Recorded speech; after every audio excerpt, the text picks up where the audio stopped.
story. So we're back at the end of or at the beginning of our next Inspire Hour. And I was telling Beck that I think, especially with kids, the way that you react or like your energy sort of dictates what their energy is going to be. So I really love thunderstorms. So I didn't want my kids to be like freaked out by them. So I would always celebrate them when they were little. So like from birth, it was like if there was thunder, like we celebrated. It was like we talked about like what it means, what's happening. So and now we all love thunderstorms.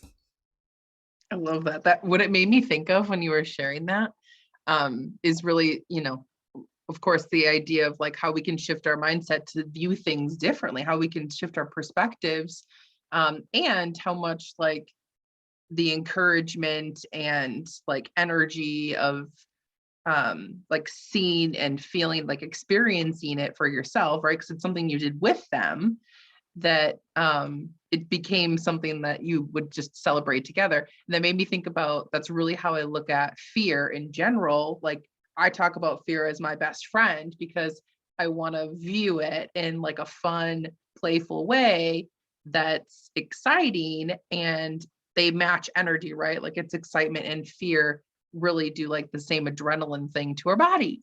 So that's what it made me think of with like thunderstorms. It's like, oh man, no, I'm not a thunderstorm lover.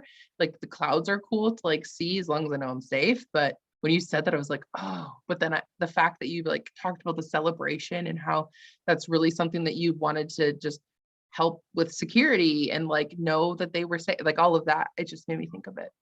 Yeah, the other thing I did that with was like when I grew up, I never learned how to swim as a kid because we went to the beach all the time in the summer, but it's the ocean. You don't really swim in the ocean. You can't go out that Right. far with the waves and the undertow. So I just didn't learn how to swim. So when my boys were little, it was important to me that they learned how to swim because learning it as an adult like isn't, it's like you overthink it way too much. So like even when they were just like babies, it was like just throw them in the pool. And it was like you gotta sink or swim, kid, literally. Literally, that's how I learned to swim. My dad threw me in a lake, and that's basically it. And I love the water. I'm a Yeah. little fish. Well, it was crazy because like my middle son, when he was probably like, I don't know, a year and a half, and we were having a 4th of July party, and he just like walked like right into the pool, and like all kinds of people around, and no one thought anything of it. So, like, if I wasn't watching, because it's like you think like there's all these people here, but like no one is really paying, you know what I mean? They're not like paying Wow. attention that way.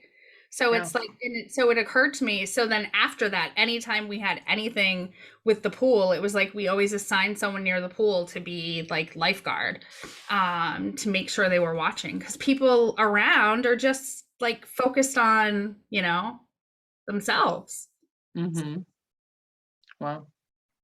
All right, but we are at 10 past.